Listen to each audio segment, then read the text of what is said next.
atong gear. Okay, sa atong kambyada. So say asay mong gingon din diri ka mag libog. Okay, diri ka maglisod. So dili na siya lisod ron sir pag ma-explainan kag darong ha.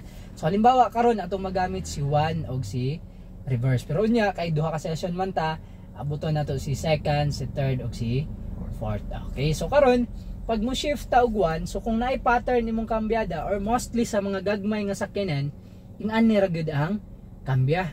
Okay, so ang kaibahan lang sa mga dagko usahay ana diri ang reverse, ana ba mao na yung mga kaibahan. Ang first gear na diri ana mao na yung mga kaibahan. Pero sa mga gagmay, mga multicab, mga heavy nga ay mga lights lang ang mga sakyan, mostly nga ni ra gyud. Okay, halimbawa mo shift ta og 1 sir. So ang pattern asa gani ta karon sir, nasa neutral. So kaning tunga sa 3 og 4 neutral ni siya. Okay, so pag mo shift ta og 1, ang pattern side left then up.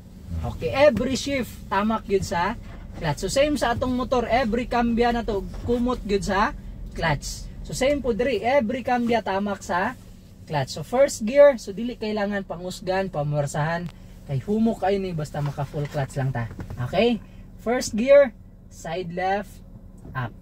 Neutral, balik lang center, bitaw. Okay, reverse, side right, down, neutral, balik lang center. So ana lang siya sir ha. Okay, usbon ako. First gear, side left, up, neutral, balik lang center, reverse, side right, down, neutral, balik lang center. So ana lang siya ka simple sir. Okay, next.